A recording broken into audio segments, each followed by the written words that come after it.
शनिवार के दिन जो पीपल के वृक्ष में सरसों के तेल का दीप लगाता है उसको शनि कभी परेशान नहीं करता। एक बात हमेशा ध्यान रखिएगा, मान लो अगर कोई भारी रोग ऐसा शनि महाराज के कारण हो गया हो, अच्छे काम करते करते उल्टे हो रहे हैं, होते हैं किसी किसी के साथ में, विपरीत परिस्थितियां आ जाती है, अच्छा करने जाओ बुरा हो जाता है, अच्छा कर्म करने जाओ बुरा हो जाता है।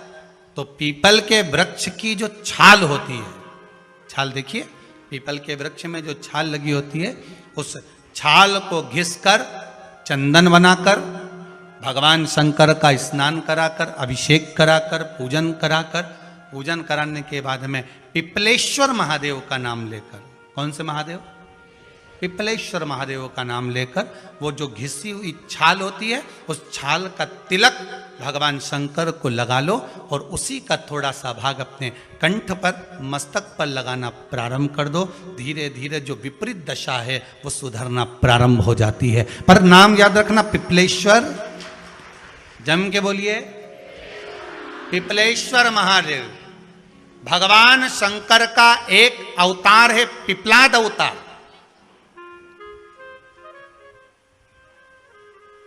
पिपलाद अवतार संसार में आए हो, दुख बहुत सारे हैं, तो शंकर भगवान के पूजन के विधान भी बहुत सारे। दुनिया के लोग इनको टोटका बोलते हैं, पर शिव महापुराण में इसको विधान बोलते हैं। क्या बोलते हैं? विधान।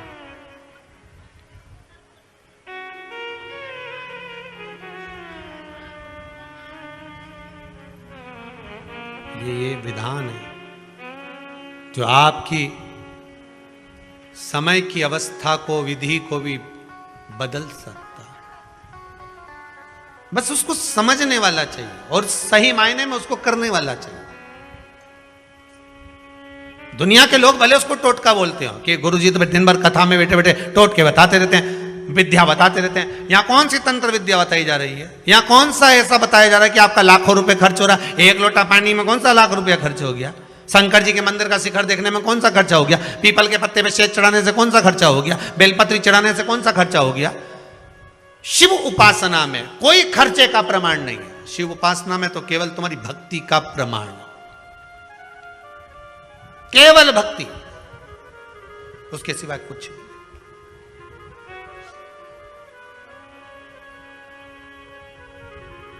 यहां और कुछ है भी नहीं।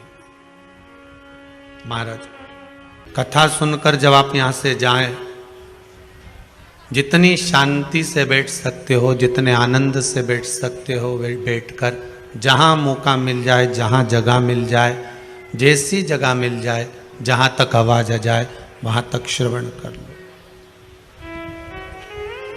जब यहां से जाओ तो कुबेरेश्वर महादेव से निवेदन कर कर जाना, इस भूमि को कंकर शंकर को निवेदन कर कर जाना, है भोलेनाथ, है त्रिकालदर्शी, है कैलाशी, है अविनाशी, हे ओगढ़दानी, है भोलेनाथ, बड़ी कामना लेकर आई हूं मैं, विश्वास लेकर आई हूं और मेरी वो मनोकामना पूर्ण करोगे, ये मुझे विश्वास है।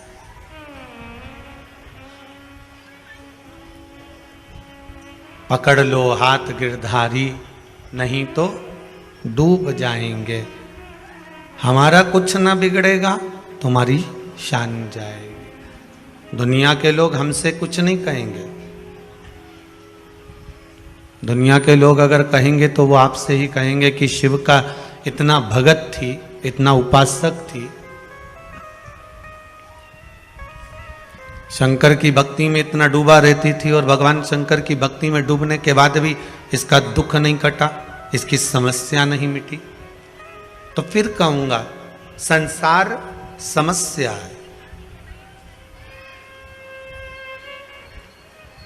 पर संसार अगर समस्या है तो भगवान का भजन, भगवान की कथा, भगवान का स्मरण, भगवान का नाम, भगवान की भक्ति समाधान है।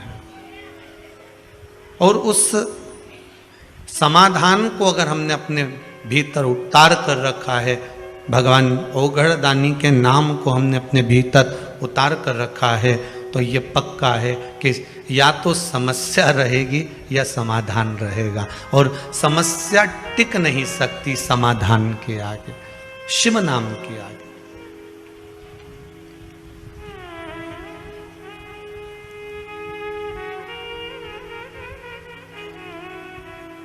जैसे ब्रह्मा जी के मन में कहीं कहीं संकोच उत्पन्न हो जाता था।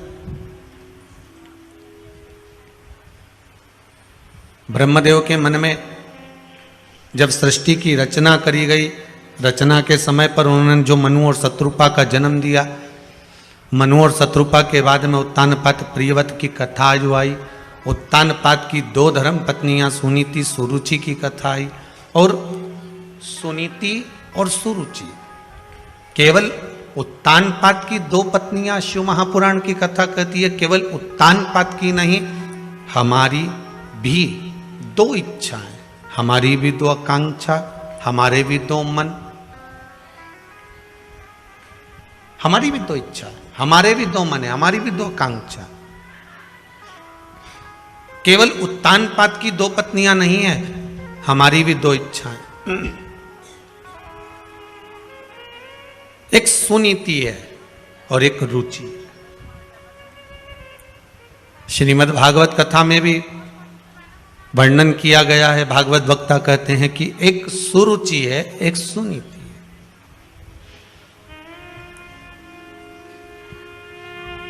सुनीति जो नीति का पथ निश्चित कर दे, और सुरुचि जो रुचि के पथ को निश्चित करे।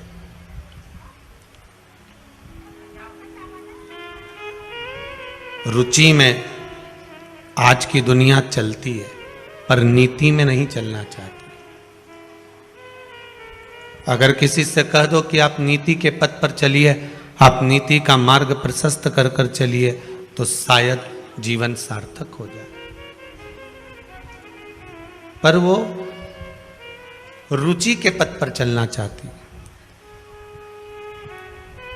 सुनीति का विवाह जो उत्तानपाद से हुआ था, गर्भ से संतान नहीं हुई उनके, तो सुनीति को लगा कि मेरे गर्भ से अगर औलाद नहीं होती है, संतान नहीं होती है, तो मैं अपने पति से कह दूं कि तुम दूसरा विवाह कर लो।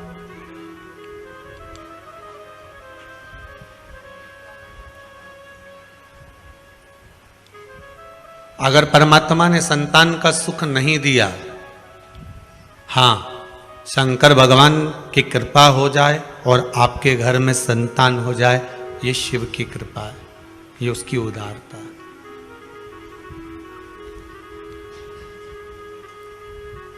अगर मान लो भगवान ने संतान नहीं दी है, तो आप दुनिया में गोदी संतान लेकर आ जाओगे ना, तो वो भी सुख नहीं देने वाला।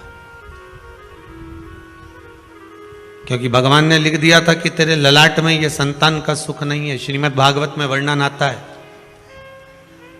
धुंधकारी की कथा, भागवत आपने खूब सुनी होगी, उसमें आती है कि संतान नहीं हुई, संतों के द्वारा फल मांग कर लाया आत्मदेव, उस फल को दिया, फल गाय को खिला दिया गया, संतान का सुख नहीं था ना, तो उसने अपनी सहेली की संतान ले ली। सहेली की संतान भी इतनी उपद्रवी हुई कि मां को उस औलाद के चक्कर में कुएं में डूब के मरना पड़ा।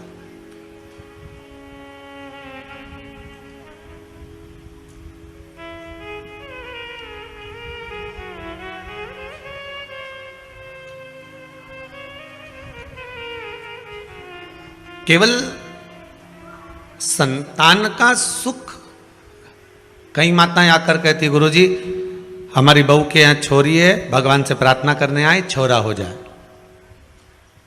अच्छा,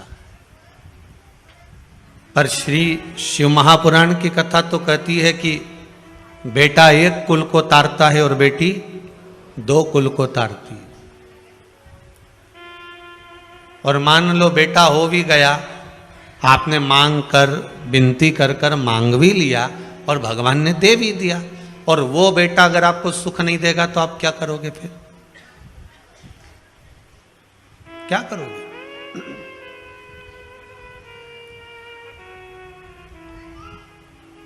सुख इस भाग्य में लिखा होना चाहिए।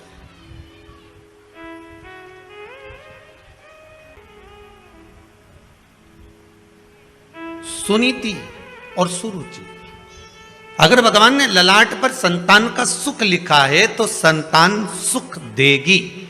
फिर वो पड़ोसी के बच्चे क्यों ना सुख दे दें, देवरानी जेठानी के बच्चे क्यों ना सुख दे दें, आपके बच्चे क्यों ना सुख दे दें, फिर वो संतान का सुख है तो भगवान देगा, कैसे भी देगा।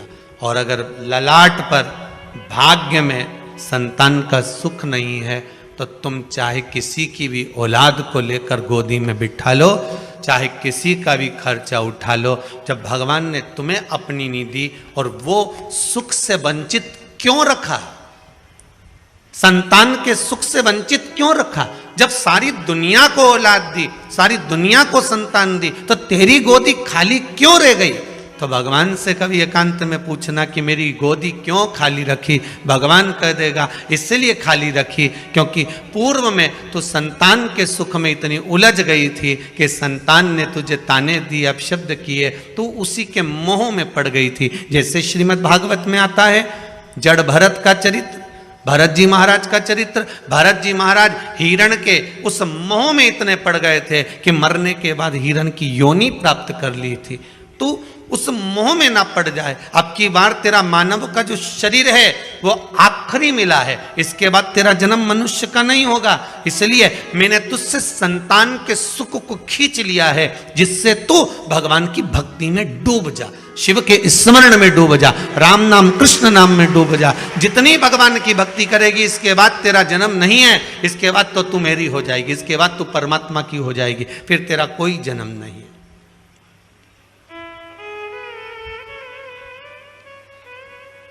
अगर सुख से परमात्मा वंचित रख रहा है, आप विनती करो परमात्मा से, वो देगा तो अच्छी बात है। आप निवेदन करके जाओ भगवान से, वो गोदी भर दे आपकी तो अच्छी बात है, कोई दिक्कत नहीं। पर अगर सुख से, किसी भी सुख से परमात्मा ने वंचित रखा है तो उसमें कुछ ना कुछ भाग होगा।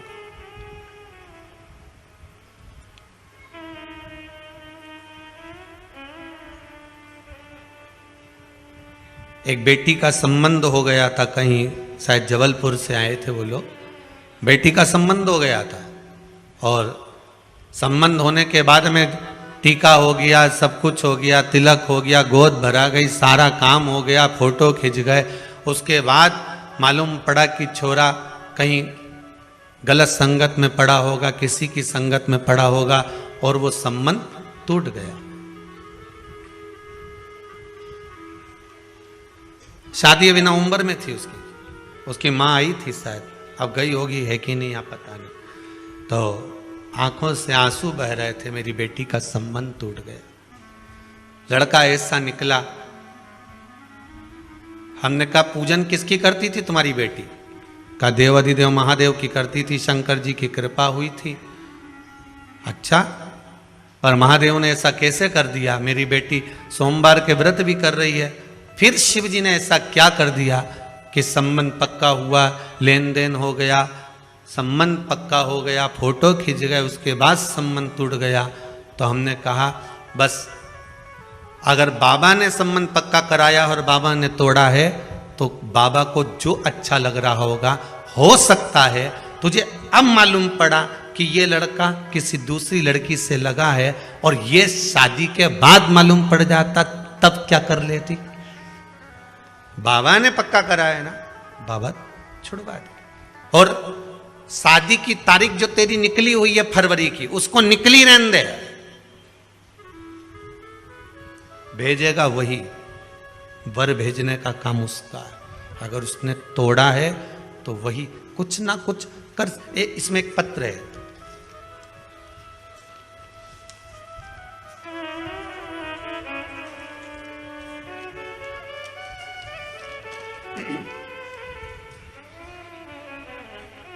श्री नितिन जी पंचाल, इन्होंने पत्र लिखा है,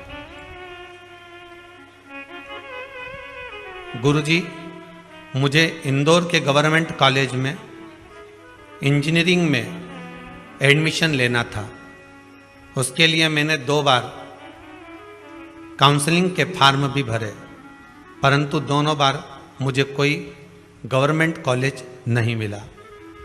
इससे मैं बहुत निराश भी हो गया था। इस कारण से मैंने इस पूरे संदर्भ को इस कथा के यजमान, अच्छा, अभय जी सारस्वत अंकल जी और आंटी जी को बताया था। जरा माइक देना बच्चे को, जरा बताया। तो अंकल जी और आंटी जी ने मुझे 2 उपाय बताए थे, एक बेलपत्र वाला, एक बेलपत्र की जड़ वाला। बच्चे को दीजिए। श्री शिवाय नमस्ते। नितिन पांचाल जी, आप ही का नाम है? कहाँ से आए हुए हैं? इंदौर से। इंदौर से। बाबा ने क्या कृपा करी आप पर? पहले 2 बार काउंसलिंग के राउंड में नाम भरा था, लेकिन दोनों बार नहीं आया। उसके बाद फिर अंकल आंटी ने बताया कि ये वाला उपाय करो तो तेरा एडमिशन पक्का हो जाएगा। मतलब बोल दिया था पक्का हो ही जाएगा। तो फिर मैंने ये 2 उपाय किए और उसी दिन मेरा एडमिशन भी हो गया, और वो भी गवर्नमेंट कॉलेज में। वाह वाह, बाबा की कृपा। गुरुदेव, हम जिस दिन आए थे उस दिन शाम को इसका फोन आया कि आंटी मेरा नंबर नहीं आया 2 में। मैंने कहा तू चिंता मत कर, तेरा नंबर जरूर आएगा। बाबा की कृपा, बहुत बहुत धन्यवाद। बैठिए विराजी। ये बाबा की करुणा है, कृपा है। कृपा बिना कुछ नहीं होता साहब। अगर भाग्य में लिखा होगा ना बाबा ने, तो वो मिलेगा जरूर। और एक और चीज कहेंगे, माता पिता कभी अपने बच्चों का गलत नहीं सोचते। बेटा अगर कपूत भी है ना, तो भी माँ उसको गाली दे देगी, अपशब्द कह देगी, ताना दे देगी और कह देगी तू मेरे लिए मर गया, पर फिर भी माँ दिल से दुआ ही देगी। भले वाणी से बद्दुआ दे देगी, पर दिल से दुआ देगी। ऐसा ही मेरा शंभु, मेरा त्रिकालदर्शी, मेरा कैलाशी, मेरा शिव है, वो कभी बुरा नहीं कर सकता, कभी बुरा नहीं करेगा। दुनिया के लोग भ्रम उत्पन्न कर सकते हैं कि बताओ वो सियोर वाले महाराज ने ये चढ़वा दिया, इससे ये बुरा हो जाएगा। कभी बुरा नहीं हो सकता अगर आपका भाव शुद्ध है तो।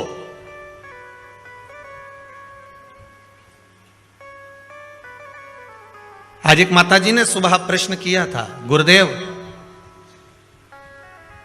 कोरोना महामारी में मेरे पति मर गए। मेरे को एक ब्राह्मण देवता ने, एक पंडित जी ने कहा था कि तुम इतने महामृत्युंजय के पाठ करवाओ। मैंने महामृत्युंजय के पाठ करवाए। कम से कम मेरा 50,000 रुपए मैंने महामृत्युंजय के पाठ में खर्च कर दिया, लाखों पाठ करवा दिए, और मेरा पति वेंटिलेटर पर पड़ा रहा।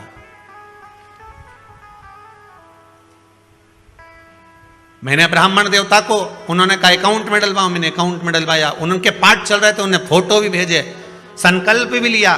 पर यह बताओ, जब मेरे पति के पाठ चल रहे थे महामृत्युंजय, और आप कहते हो कि शंकर का भजन जिसका होता है वो मर नहीं सकता, तो मेरा पति कैसे मर गया? बात इतनी सी है, आप उसका उत्तर दीजिए। हमने कहा मां, बस डॉक्टर दवाई लिखा है, समय पर अगर उसको खिला दी जाए, एक अटैक आता है तो एक इंजेक्शन लगता है, शायद महंगा सा आता है, 50,000, 35,000-40,000 का एक इंजेक्शन आता है। वो इंजेक्शन टाइम पर लग गया, छाती पर लग गया, तो हार्ट अटैक का जो मरीज होता है वो बच जाता है। बोलो सही है कि गलत है? एक इंजेक्शन लगा और वो बच गया, वो बचा। हो सकता है महामृत्युंजय के जाप, अर्थात वो इंजेक्शन, वो टेबलेट आपको पहले खाना थी, और जब प्राण छूट चुके उसके बाद खा रहे हो तो दवाई असर करेगी। माना आपको वो टेबलेट, वो इंजेक्शन, वो दवाई समय पर मिलना चाहिए। इसलिए आप सबसे बारंबार कहते हैं श्री शिवाय नमस्तुभ्यम का जाप करते रहो, क्योंकि ये वो टेबलेट है जो कभी भी काम आ सकती है। ये वो टेबलेट है। आप भी अगर अपने अपने गांव से निकले होगे, अपने अपने शहर से आए होगे, तो बैग में 2-4 टेबलेट डाल कर आए होगे, जो हाथ पैर दुखने की, सिर दुखने की, जो चालू वाली टेबलेट होती है ना, जो किसी भी काम में काम आ जाए, तो बस वो टेबलेट तुम लेकर चलते हो। तो शिव महापुराण में एक टेबलेट ऐसी बना दी जो हर जगह काम आएगी। सिर दुखे तो भी, पाँव दुखे तो भी, घुटना दुखे तो भी। जैसे एक वो टेबलेट खा लेती है माताएं, वो कौन सी बोलते, काम्बी फिल्म खा ले, या कोई सी भी वो गोली खाती रहे कि हम तो ये गोली खाएं, हम तो डिस्प्रिन खाएं, कि हम तो क्रोसिन खाएं, तो वो कह हम तो ये गोली खाते हैं तो हमारे सब काम में काम आ जाए। मेरे तो पुताई कर करके थकी गई ना, हमारा कब्जा दुखी रिया, तो मैं तो बस वो टेबलेट खाऊं, गोली खाऊं, और जो सोऊं नहीं तुम्हारा सवेरे नींद खुले दादा, फिर सवेरे से काम में लग जाऊं। तो वो टेबलेट एक ऐसी तुमने घर में रख रखी है कि तुम्हें कुछ भी होता है तुम वो टेबलेट खा लेते हो।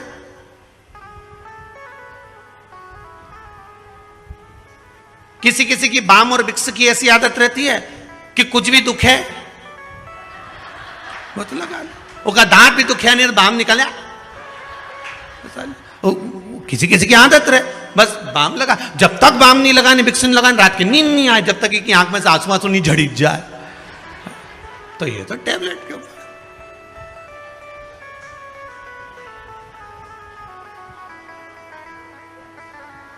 किसी किसी की आदत रहती है कि थोड़ी सी भी तकलीफ आई तो ये 2-3 बार अगर बीपी नहीं नब्बा ले तो इसको आनंद ही नहीं आए।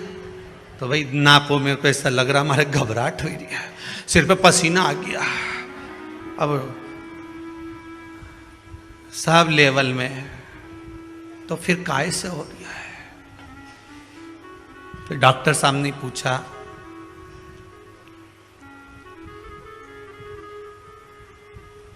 घबराहट किस चीज की हो रही है? पता नहीं, बस सिर पे पसीना आ रहा है। डॉक्टर बोले कुछ नहीं है, दिवाली का टाइम है, बहू करवा चौथ का बाजार करने गई होगी, इसलिए थोड़ा सा लेवल गड़बड़ हो रहा है।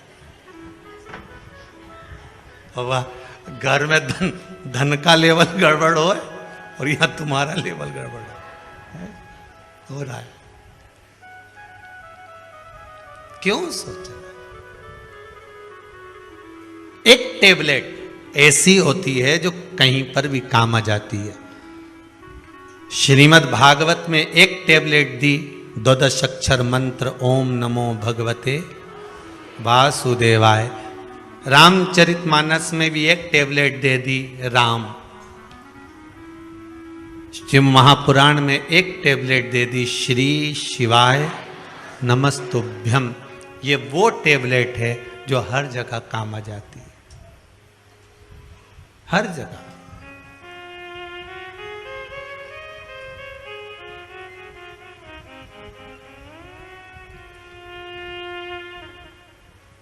एक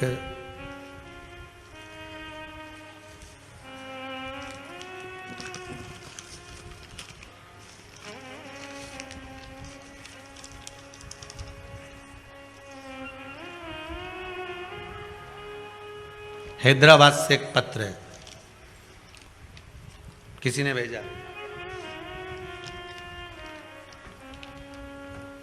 अच्छा, छब्बा छुब्बू के भेजा रे, हाथ का लिखा हुआ नहीं है वो।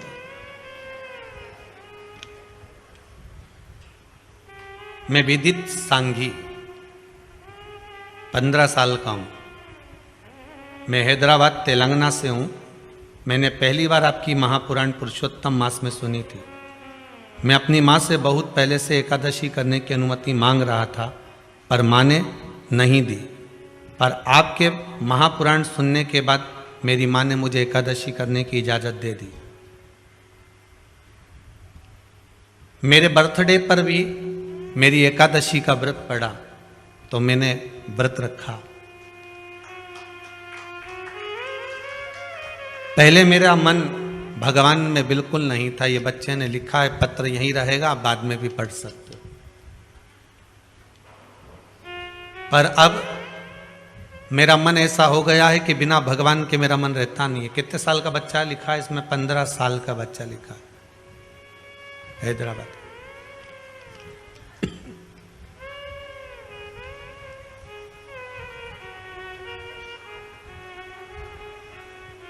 एक इच्छा है मेरी कि बाबा मेरी कामना पूर्ण करे।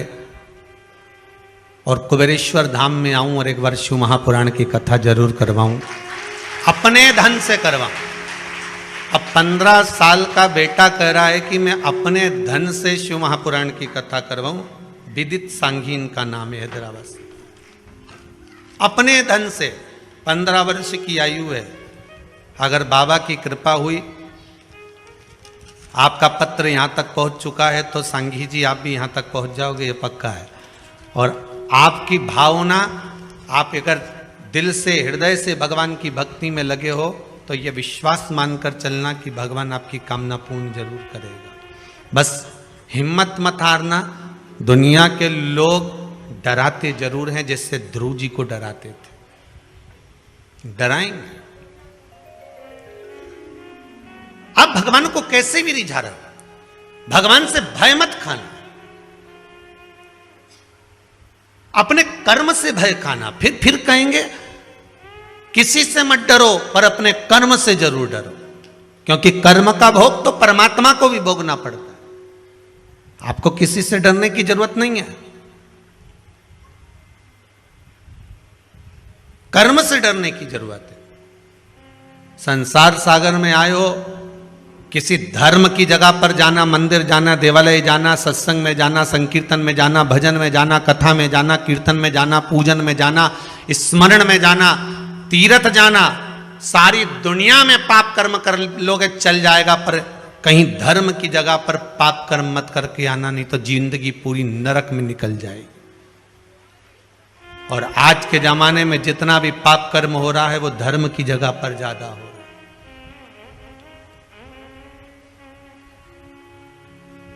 लोग जाते हैं गंगा नहाने के लिए, पुण्य कमाने के लिए, और कई लोग वहां पर बैठे रहते हैं तुम्हारा पर्स चुराने के लिए। तुम करो गंगे हर, वो तुम्हें करे नंगे हर। बस तुम पानी में कूदे और उन्होंने तुम्हारा सामान ले। जो गंगा नहाने गए हैं, इनके पूर्वज ऊपर बैठकर भगवान विष्णु उनकी पीठ को थपथपा कर कहते हैं कि तेरे घर के बच्चे गंगा में नहाकर तुम्हें तर्पण कर रहे हैं, तिलांजलि दे रहे हैं। तुम तर गए, 7 पीढ़ियां तुम्हारी तर गई। और जो गंगा के घाट पर बैठकर चोरी करता है, तो भगवान उसके पूर्वजों के पास भी बैठकर कहते हैं धिक्कार तेरे जीवन पर, जो तेरे वंश के लोग चोरी कर रहे हैं। गंगा ना, अरे घाट तो छोड़ देते, कथा तो छोड़ देते, सत्संग तो छोड़ देते, मंदिर तो छोड़ देते, धर्म की जगह तो छोड़ देते।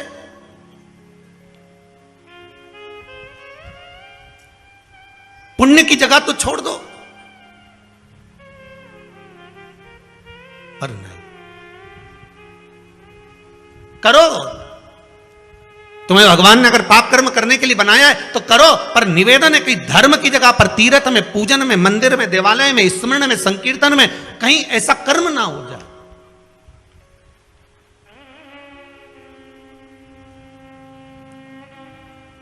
बचिएगा बेकार कर्म से, धर्म की जगह पर जाकर। उस कर्म का भोग बड़ा विचित्र भोगना पड़ता। सुनीति और सुरुचि दोनों प्रबल हैं। सुनीति के संतान नहीं है, अपनी काका की लड़की से शादी कर दी अपने पति की और उसका विवाह कराई, तो सुनीति का गर्भ ठहर गया। भगवान परीक्षा बहुत लेता है, बहुत परीक्षा लेगा। पहले तो भगवान देता नहीं है, और अगर देगा तो भगवान फिर विचार करेगा कि इसने सही जगह पर लगाया कि नहीं लगाया।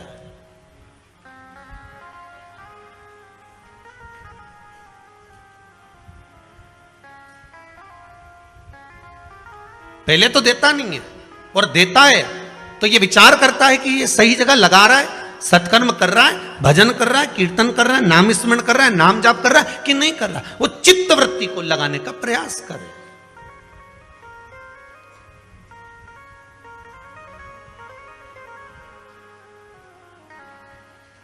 इस मन को सुनीति भी गर्व से हो गई। सुरुचि को लगा मेरे ताऊ की लड़की ने मेरे साथ छल कर दिया, धक्के मार कर निकाल दिया गर्भवती उस नारी को।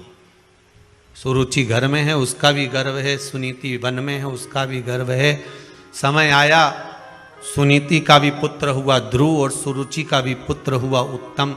सुनीति का जो पुत्र हुआ था ध्रुव 4 वर्ष की अवस्था धारण कर कर माँ की गोद में बैठा था।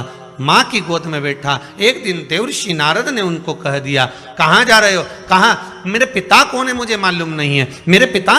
तब देवर्षि नारद कहते, उत्तानपाद तुम्हारे पिता हैं। और उत्तानपाद के पास गया, गोदी में बैठ गया तो छोटी माँ ने उसको गोदी से उतार दिया। तो पिता की गोद में बैठने के लिए रोता है? उतार नीचे। अगर तुझे पिता की गोद में बैठना है तो मेरे गर्भ से जन्म लेना पड़ेगा और मेरे गर्भ में आने के लिए भगवान का भजन करना पड़ेगा। और रोता रोता अपनी माँ के पास चले गया, माता सुनीति के पास में। और नीति नीति होती है, नीति सतमार्ग बताने वाली होती है। नीति कभी गलत मार्ग पर अपने बच्चों को नहीं भेज सकती।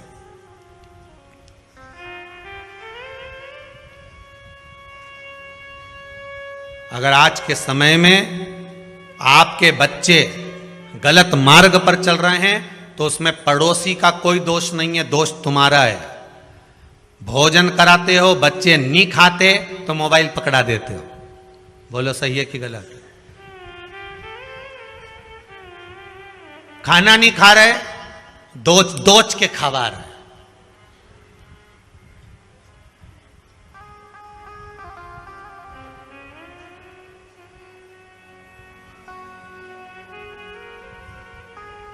पहले के समय में छोटा सा बच्चा रात्रि को अगर जाग जाता था तो माताएं लोरी गाकर सुलाती थी। बोलो सही है कि गलत है? बहुत प्रेम से हाथ रखकर धीरे धीरे, चंदा मामा पूर के पुआ पकाए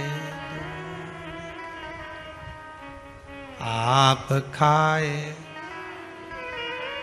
मुन्ना को देवे और प्याली गई, मुन्ना गया। कहते कितने प्रेम से खिलाते थे, सुलाते थे। बच्चा रात को जग जाता, माँ उसको स्नेह से सुलाती थी। आज के जमाने में बच्चा जग जाए आधी रात को, तब देखो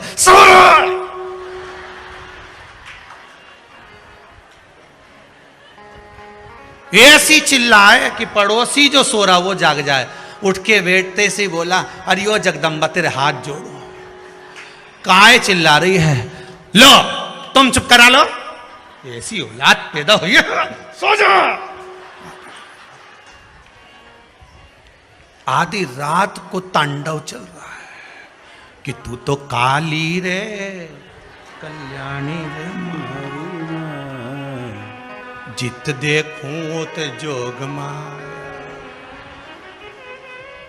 तू कौन से गांव से आई मारी माई? कौन गांव के? और तू तो मेरे संग परनाई मारी। गजब। लो तुम चुप करा लो। अब वो बेचारा दिन भर दुकान में थका, नौकरी में थका, फिर भी आधी रात को लेके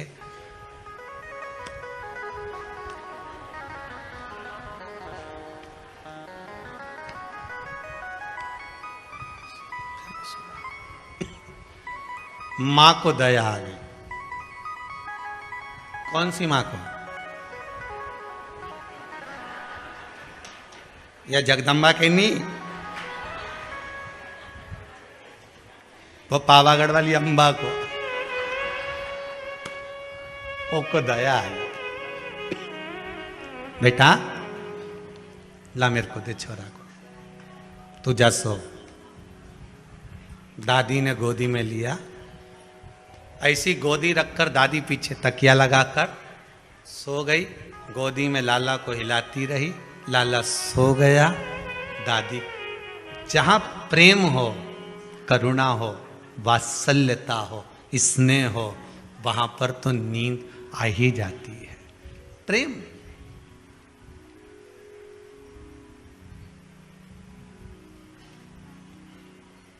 कथा में क्यों नींद आती है? किटी पार्टी में तो आई ही नहीं। ना शॉपिंग मॉल में आई, पर कथा में आई। कारण क्या है? बच्चा सारे मोहल्ले में खेलता है, पर बच्चा जब मोहल्ले में खेलने के बाद अपनी माता की गोद में आकर बैठता है, माँ उस पर हाथ रखती है और बच्चे की आंख में नींद आ जाती है। तो पड़ोसी के यहाँ बच्चे को नींद क्यों ना आई? उसके यहाँ गया था खेलने, वहां क्यों नहीं सोया? वहां गया था, वहां क्यों नहीं सोया? क्योंकि माता की गोद एक ऐसी गोद होती है जहां बच्चे को नींद आ जाती है। शिव महापुराण, भागवत कथा, राम कथा, गीता, ये जितने पुराण, जितने शास्त्र, जितने वेद हैं, ये मेरे परमात्मा की गोद है जिसमें बैठते से नेत्र बंद हो जाते हैं। ये मेरे परमात्मा की गोद है जिसमें बैठे और निंद्रा समाहित हो जाती है, नींद आ ही जाती है। होता है।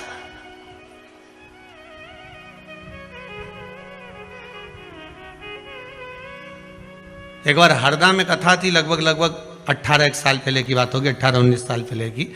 और माँ का दशहरा मैदान में खेल का ग्राउंड था, वहां कथा चल रही थी। कथा में टेंट लगा बहुत सारा, जनता भी खूब, बैठने की जगह अलग नहीं।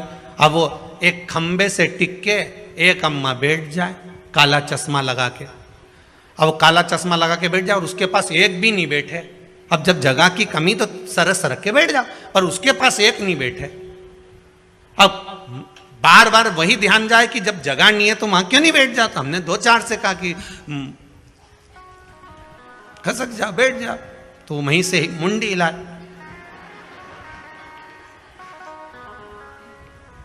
अब भजन करते करते हाथ हिलाते हिलाते फिर बोल दिया। अब वहीं से क्या, आखिरी में कथा छूटी तब पूछा, क्यों तुम उसके पास क्यों नहीं बैठोगे? अरे गुरुजी घुर्राटा भरे। अच्छा कहाँ है वे? तो क्या वो आ रही, अभी तुलसी लेने आएगी, बेलपत्र लेने आएगी। वो आई और आई तो हमने पूछा, क्यों माँ तू कथा में सोए, घरे नहीं सोते में ना, यहां सो जाती है? कि गुरुजी माँ तो नर्मदा मैया के 4 नरियल चढ़ाऊं, ऐसे ही 2 बजे से 5 बजे तक कथा हमारी हरदा में होती रहे, वो बहू से पीछा छूटा रहे और यहीं सोती रहो। घरे जाओ तो उनका छोरा छोरी प्राण खाए, कम से कम 2 बजे से 5 बजे तक। अच्छा चश्मे में आंख दिखती भी नहीं कि सो रही। अपन तो सोचे कि ऑपरेशन कराया होगा आंख का, अब अपने कहीं मालूम कि ये सो रही। अपने कौन सा मालूम कि ये ऑपरेशन कराई नहीं है, तो ये ऐसे ही लगा के आई। अब महाराज सुनीति सुनीति है, सुरुचि सुरुचि है। भाव की निर्मलता होगी तो भजन का जो सुख है वो अपने आप प्राप्त हो जाता। मैं पिता की गोद में बैठा था, धक्के मार कर निकाल दिया मुझको। मां कहती है अगर पिता की गोद में बैठने के लिए रो रहा है, रोना है तो परमात्मा की गोद में बैठने के लिए रो, जिसकी गोद से कोई नीचे नहीं उतरता। मां कहां मिलेगा वो? सर्वस्व, हर जगह। ब्रह्मदेव जब सृष्टि का निर्माण करे थे तब भगवान विष्णु से पूछा था कि आपके पिता कौन है? शिव। मेरे पिता भगवान शंकर हैं। शिव कहां है? शंकर कहां है?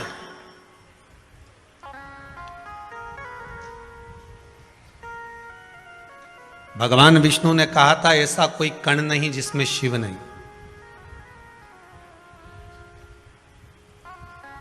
अपने गले की हसली का हीरा भगवान ने चमकाया। उस हीरे की रोशनी जो सूर्य में से निकलकर सामने दीवार पर जा रही थी, उसमें जो एक रेख बन रही थी, उस रेख में जितने कण दिख रहे थे, कभी आप भी प्रैक्टिकल करना, बच्चे लोग कांच चमकाते हैं, उस कांच को दीवार पर लगा दो और वो जो रोशनी जा रही है उसके बीच में आप देखेंगे बहुत बारीक बारीक कण दिखेंगे, बहुत बारीक बारीक। गले के हीरे का जो प्रकाश था, उस प्रकाश की जो रोशनी थी, उस रोशनी के बीच का जो क्रम था, उसमें जो कण कण दिख रहे थे, इतने कण। आप भी प्रैक्टिकल करके देखना, तुम्हारे यहाँ भी धूप आती होगी, छांव आती होगी, तो धूप में कांच रख दो, कांच का उजाला तुम्हारे घर में करो, उसमें जो रोशनी के बीच की जो जगह होगी, उस जगह से उस जगह के बीच में जो प्रकाश जा रहा होगा, उसमें बारीक बारीक ढेर कण हो।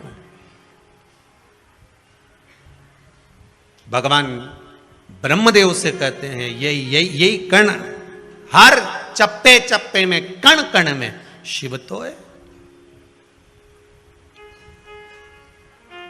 सब में शिव। तेरी कृपा बिना न हिले एक भी अणु, लेते हैं श्वास तेरी कृपा से तनु तनु। हे गंगद्वार मुक्ति द्वार ओमकार तू, आयो शरण तिहारी भोले तार तार। कण कण में, सब में वही समाया, ऐसा कोई स्थान ही नहीं बचा जहां शिव तत्व ना हो, ऐसा कोई स्थान।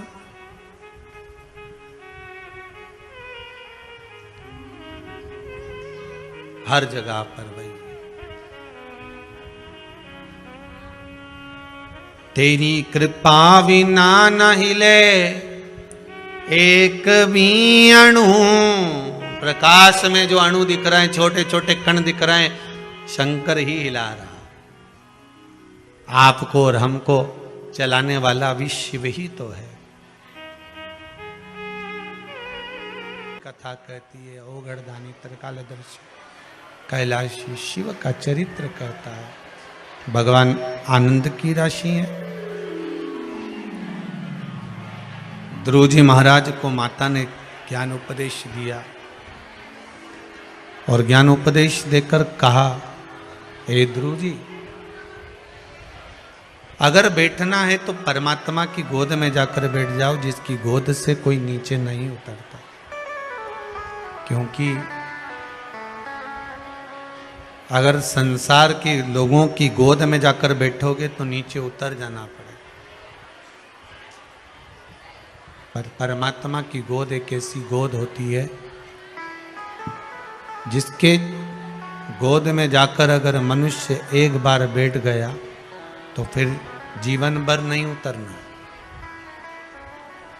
जीवन पर्यंत उतरने का काम खत्म। एक बार भगवान की भक्ति को धारण कर लिया,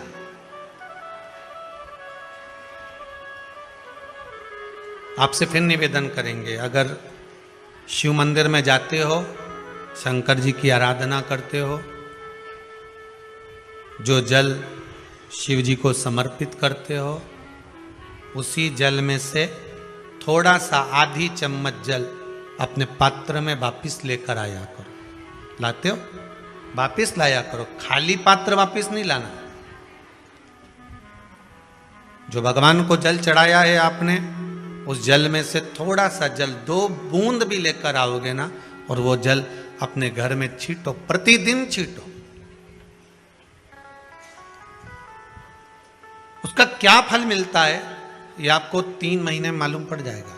3 महीने में मालूम पड़ जाएगा उसका फल कितना। मात्र उसके दरवाजे पर जाने का ही एक आनंद है, मात्र उसके चौखट तक पहुंच जाने का ही एक आनंद।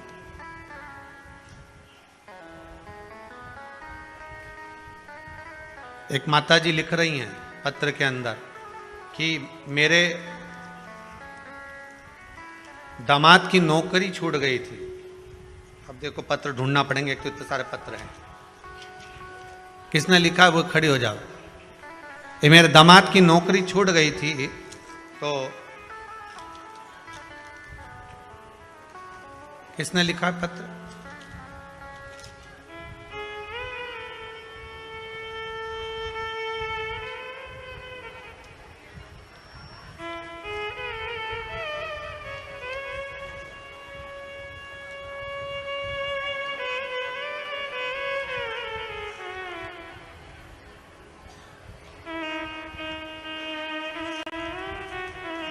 अनीता बाई जिला होशंगाबाद से आई हैं।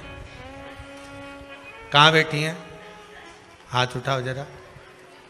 तो उन्होंने पत्र में लिखा है, अनीता बाई जी। अच्छा पीछे है क्या? ठीक ठीक है, बैठो बैठो बैठो। अब इतनी दूर माइक भेजना उत्तम नहीं है।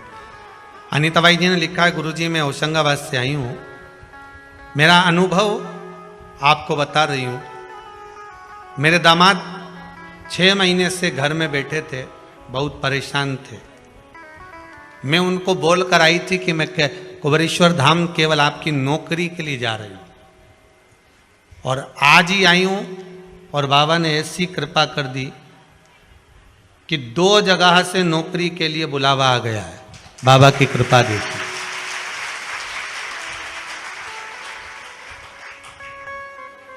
मैं लिख नहीं पा रही हूं कि बाबा ने कितनी कृपा करी है। ये वो खड़ी थी पीछे अनीता भाई।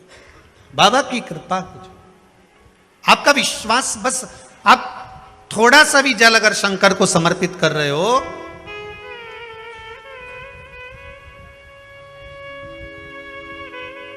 किसी ने पूछा कि गुरुदेव आप कहते हो कि पशुपति व्रत करो, तो पशुपति व्रत करते समय एक दिया, प्रसाद का एक भाग अपने घर पर लेकर आओ।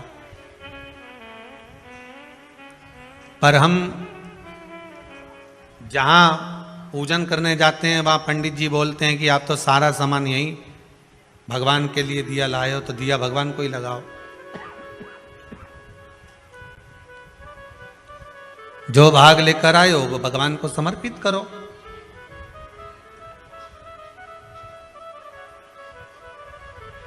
क्या हम क्यों वापिस लेकर जा रहे हैं? उसका भाव क्या है? भगवान कभी अपने भक्त को, पशुपति व्रत का सबसे बड़ा प्रमाण यही है कि भगवान शंकर को आप 2 भाग दे रहे हो। कितने भाग दे रहे हो? 2 भाग। मतलब प्रभु मान लो अगर मेरा बचपन और मेरी जवानी दोनों में मैंने कुछ आपको नहीं दिया हो, तो ये भाग आपको दिया। मान लो अगर मैं जवानी अवस्था में हूं, अधेड़ी में हूं, बुढ़ापे में हूं, 2 भाग अगर मैंने आपको नहीं दिया, जीवन में कुछ प्रदान नहीं किया। मेरे जीवन में तकलीफ बहुत है, परंतु मेरे जीवन का जो भी भाग है मैं आपको देती हूं। आप कम से कम मुझे 1 भाग पुण्य का, सुख का प्रदान कर दे दीजिए। जब थाली में हम 1 भाग लेकर भी आते हैं ना, 16 सोमवार में भी यही नियम है। कौन कौन करते हो? संकट सोमवार करे किसी ने? 16 सोमवार के व्रत करने वाले कौन कौन है? जरा हाथ उठाओ। अच्छा आप लोग करते हैं? रख लो पीछे, रख लो सब। 16 सोमवार का भी ये नियम है। अगर मिश्री के कर रहे हो, कि बेलपत्री के कर रहे हो, कि चूरमा के कर रहे हो, कि मलिदा के कर रहे हो, जिसके भी आप करते हो उसके 3 भाग होते हैं। उसका भी यही नियम। पर उस प्रसाद में से आप बच्चों को दे सकते हो, उस प्रसाद में से थोड़ा थोड़ा भाग अपने परिवार को दे सकते हो। पर पशुपतिनाथ के व्रत का विधान यह है कि जो भाग आप लेकर आए हो, जिसने व्रत किया है, और जो भाग उसका है वो उसी को प्राप्त होना चाहिए।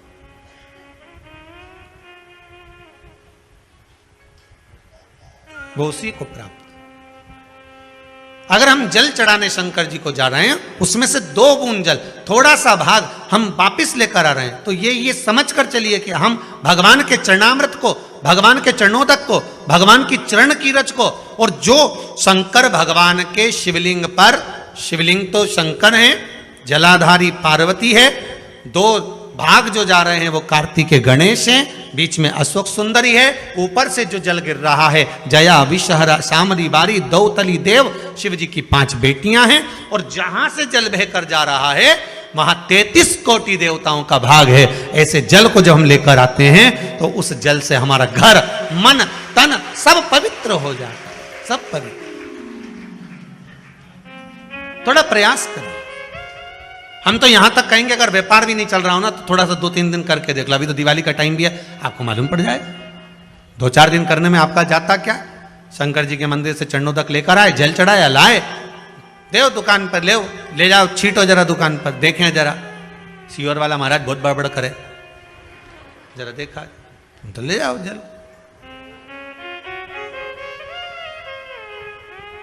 उपासना करिए शिव का, भगवान की भक्ति में रम जाइए। ध्रुव जी महाराज ने जो साधना करी है, उस साधना का बल ये मिला कि भगवान को बैकुंठ छोड़कर ध्रुव जी के पास आना पड़ा।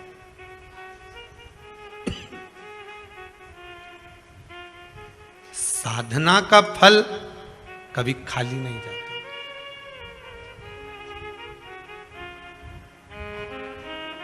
कभी खाली नहीं जाएगा। आप आस्था चैनल पर कथा सुन रहे हो, फेसबुक यूट्यूब पर कथा श्रवण कर रहे हो, चाहे कुबेरेश्वर धाम में कथा सुन रहे हो, इसका फल कभी खाली नहीं जाएगा। अगर शिव महापुराण की छोटी सी भी क्लिपिंग, छोटी सी भी वीडियो, छोटा सा भी भाग आपके पास पहुंच रहा है और आपको उससे प्रेरणा मिल रही है, आप उससे जाग रहे हो, तो वो खाली नहीं जाएगा, कहीं ना कहीं मिलेगा, प्राप्त हो। एक बहुत सरल सा मंत्र, श्री शिवाय नमस्तुभ्यम, बहुत सहज सा मंत्र है, जिसका स्मरण कर लेने पर सब सुख मिल जावे।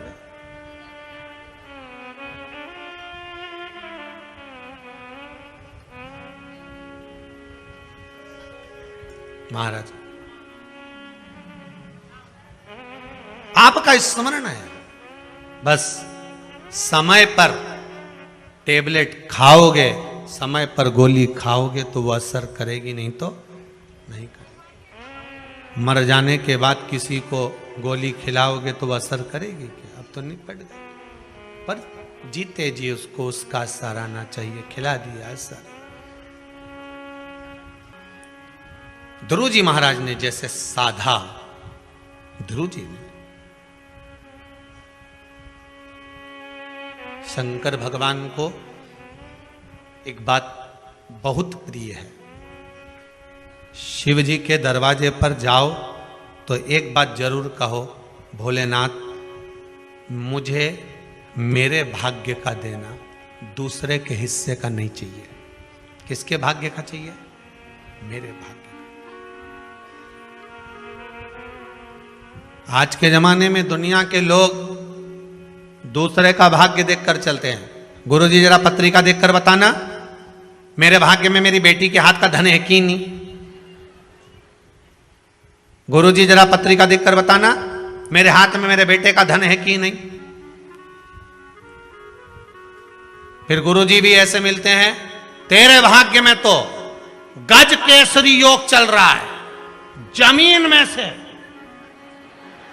हंडा निकलेगा, तेरे पूरे परिवार में किसी को नहीं मिलेगा, तेरे को ही मिलेगा। गुरुजी जगह बता दोगे क्या? अमावस की रात को आऊंगा।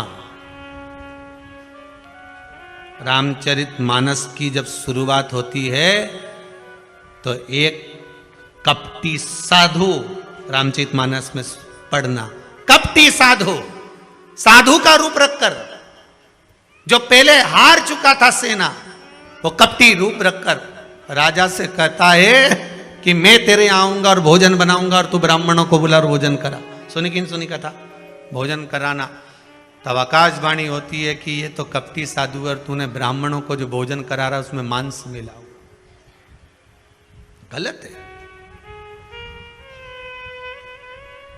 मैं आऊंगा रात को और तुझे जगह बता दूंगा और तू तैयारी रखना, और रात के और खोदना, और खूब खोदा साहब, इतना खोदा, इतना खोदा, इतना खोदा, फिर उनमें से कोयला निकला। तो हमने भी कह दिया लाइट की कमी हो रही, कोयला कंपनी को दिया, कोयला निकला।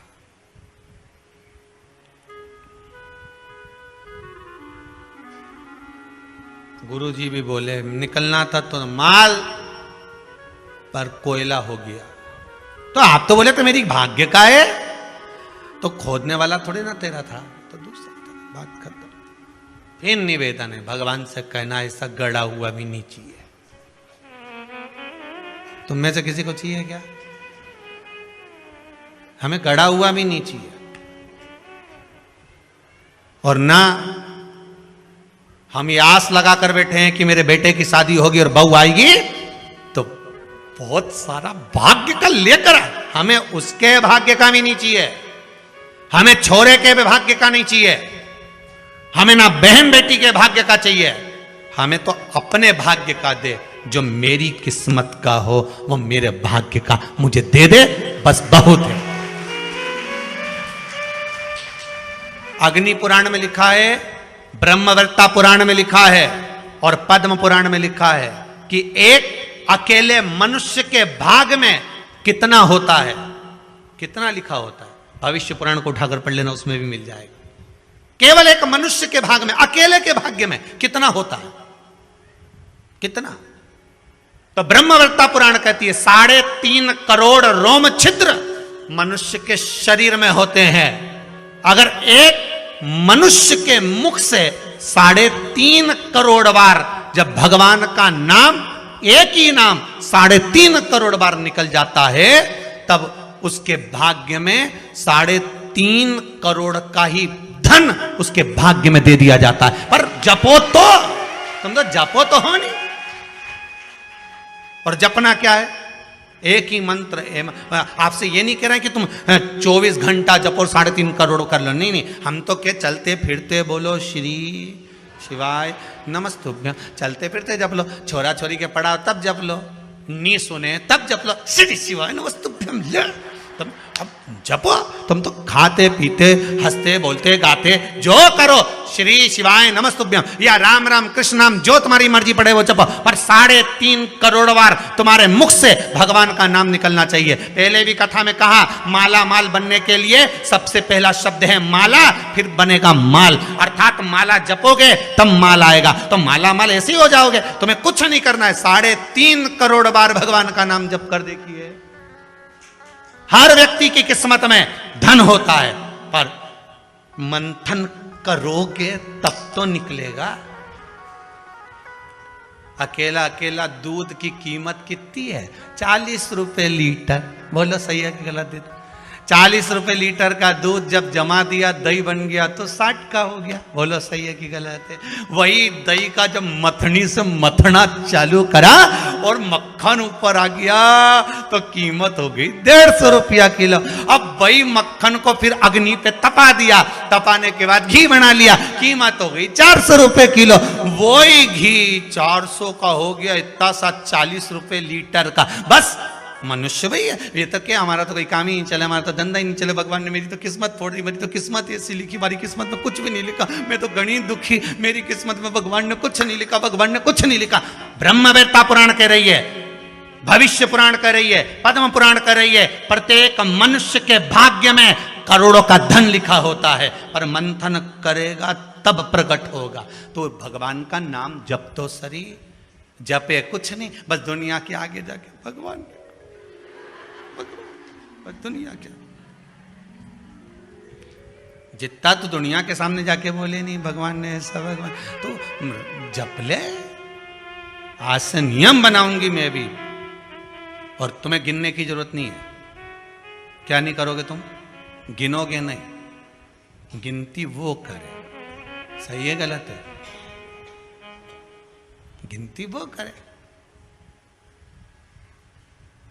तुम तो खाए जाओ, खाए जाओ, पेट भरा जाएगा तो अपने आप मालूम पड़ जाए कि नहीं, दादा अब तुम्हारा जलेबी नहीं खवाई, अब तुम एक रसगुल्ला नहीं खा सकती, अब तुम्हारा बस का है ही नहीं, तुम तो खा लो। नहीं दादा नहीं खाओ, तुम नहीं खाया जाए नहीं। अरे बोलो तो सही नहीं, बस जैसे भरा गया तो भराने के बाद में अगर खाओगा तो बस भगवान भी इंतजार में। जैसे ही 3.5 करोड़ बार तेरे मुख से नाम पूरा हो गया, उसके बाद तुझे नहीं देखना, फिर मैंने जो देना चालू करा, फिर नहीं तो रुक सकती, फिर बटोरे जा, कितना बटोर सकती है। जप ले, स्मरण कर ले, पर भजन करे तब तो, नहीं तो भजन करे तब। ऐसा कोई व्यक्ति नहीं जिसके भाग्य में भगवान ने सुख नहीं लिखा, लिखा है। बस थोड़ा सा मंथन करना पड़ेगा थोड़ा सा मंथन करोगे तो वो सुख प्रकट।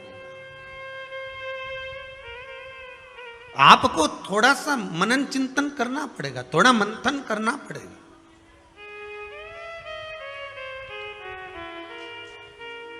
महाराज, अगर भगवान की भक्ति को पाना है, भगवान के स्मरण को पाना है, तो फिर थोड़ा सा मंथन कर कर प्राप्त किया जा सकता है। भगवान से निवेदन करना कि मुझे मेरे भाग्य का देना, मुझे दूसरे के भाग्य का नहीं चाहिए। जो मेरी किस्मत में लिखा हो वो देना, हमें दूसरे के हिस्से का, और जो दूसरे के हिस्से का लेता है उसकी दशा क्या होती है, शिव महापुराण की कथा कहती है। जो दूसरे का हिस्सा खा लेता है, दूसरे का हिस्सा ले लेता है, शिव महापुराण कहती है उसकी दशा क्या होती है वो भी देख लीजिए। उसमें एक देवता ऐसे हैं जिन्होंने दूसरे का हिस्सा खाने का प्रयास किया था। एक देवता ऐसे हैं जिन्होंने दूसरे का हिस्सा खाने का प्रयास करा था, और आज भी उस देवता से दुनिया डरती है। और उन्होंने दूसरे का हिस्सा खाने का प्रयास करा था तो शंकर भगवान ने उसको भी नहीं छोड़ा था। कौन से देवता हैं? वो बाल्टी में हर शनिवार को आते हैं आपके यहां। कौन से? शनि देव। उनने क्या करा था? भगवान सूर्य नारायण ने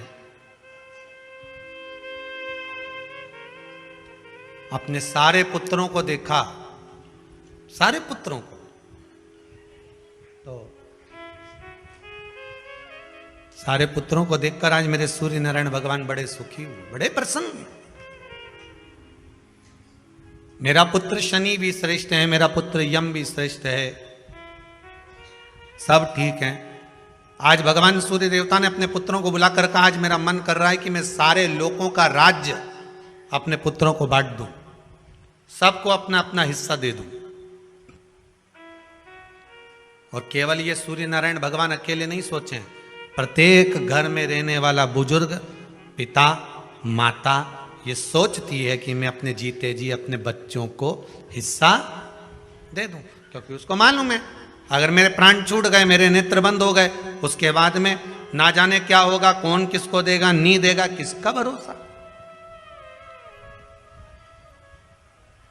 मैं अपना एक एक क्षेत्र का हिस्सा मैं देना चाहता हूं। शनि महाराज जी को भी हिस्सा दे दिया गया। अब जब शनि महाराज जी को हिस्सा दे दिया तो शनि महाराज जी संतुष्ट नहीं हुए। दुनिया में ऐसे लोग बहुत सारे हैं जो संतुष्ट बहुत कम हो पाते हैं।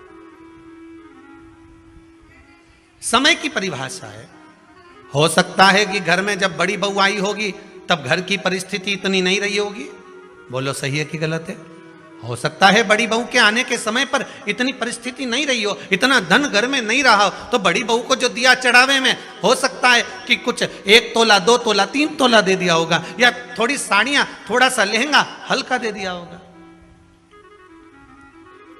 हो सकता है थोड़ी सी रकम, थोड़ा सा आभूषण कम चढ़ गया होगा। और आज आते आते आते आते समय बदल गया। हो सकता है भोलेनाथ जी ने कृपा कर दी और अब धन ज्यादा आ गया, तो अब दूसरे बेटे की शादी करी तो अच्छे से कर दी, पैसा भी खूब लगा दिया। तो इसमें दोष होना चाहिए क्या? दुख होना चाहिए क्या? नहीं। समय की परिभाषा, समय की परिभाषा। पर कई लोग होते हैं जो संतुष्ट नहीं हो पाते। बड़ी बहू को लगा छोटे की शादी में तो इतना खर्च कर दिया माता जी ने और मेरी शादी में कम करा, हृदय ना ना ना ना। माता की दृष्टि में कभी कोई पुत्र छोटा और बड़ा नहीं होता। उसने बराबर का दूध पिलाया है, स्तन पान कराया है, उसकी दृष्टि में कोई छोटा नहीं, कोई बड़ा नहीं, सब बराबर। महाराज शनिदेव के मन में संतुष्टि नहीं हुई। जब शनिदेव के मन में संतुष्टि नहीं हुई तो शनि महाराज उसी समय पर अपने सारे भाइयों का हिस्सा बटोरने लगे, उस पर कब्जा करने लगे। कब्जा करने लगे तो सूर्य देवता की आंख में जल भर गया। कितना तेजवान सूर्य नारायण, कितने तेजवान, कितना तेज भगवान सूर्य के पास में था।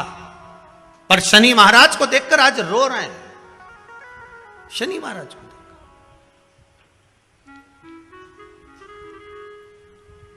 बहुत करबद्ध निवेदन करके कहेंगे, भगवान अगर पुत्र दे तो संस्कारी दे। भगवान अगर पुत्र दे तो संस्कारी दे। संस्कारी अगर पुत्र होगा तो जीवन की सार्थकता होगी।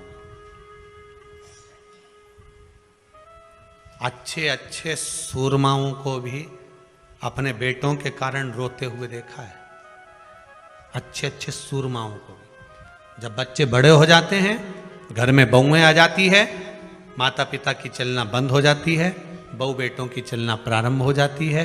पिता कुछ भी कहता है, बेटा दौड़कर चिल्लाकर दौड़ता है। सास कुछ भी कहती है, बहू चिल्लाकर दौड़ती है। अच्छे अच्छे सुरमा को भी इसीलिए आपको बार बार कहते हैं, जब तक शरीर चले और तुम्हारे घर में चले, तब तक सारे दान पुण्य भजन कीर्तन सत्संग तीर्थ सब कर लो। उसके बाद में अगर 50 रुपया भी दान करोगी नहीं तो छोरा की दृष्टि में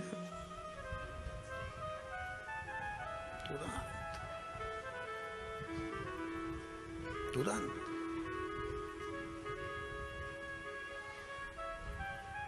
नहीं। हम दूसरी जगह जाकर क्या कहें, यहीं कुबेरेश्वर धाम में भी देखने को मिलता है। बेटे अपनी बूढ़ी बूढ़ी माओं को जब दर्शन के लिए, माँ नहीं मानती, हमें तो जाना है कुबेरेश्वर धाम, हमें तो जाना है, जिद पकड़ लेती हैं, लेकर आती हैं। और माँ उनसे कहती ला रे दे दे 50 रुपये दे दे। तो छोरा होन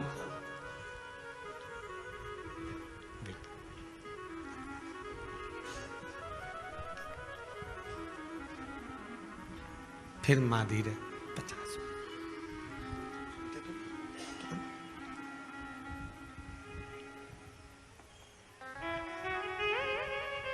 आखिरी में माँ का जब अपमान होते हुए बार बार देखते हैं तो हम भी हाथ जोड़कर कह देते हैं, मत मांग, जाओ। बाबा कुबेरेश्वर भंडारी है।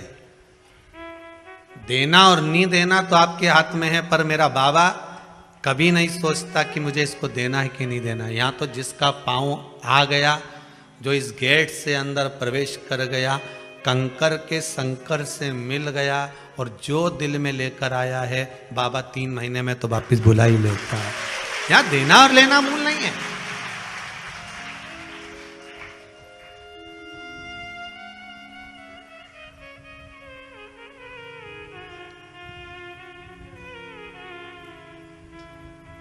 यहाँ का बहुत विचित्र भाव है साहब, बहुत विचित्र भाव।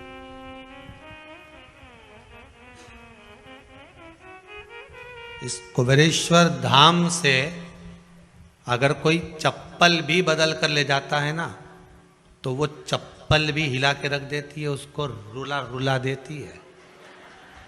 यहाँ का तो इतना प्रमाण देखा है। सत्यता की बात बता रहे हैं आप लोग, उसको हंसी में लो चाहे व्यंग में लो।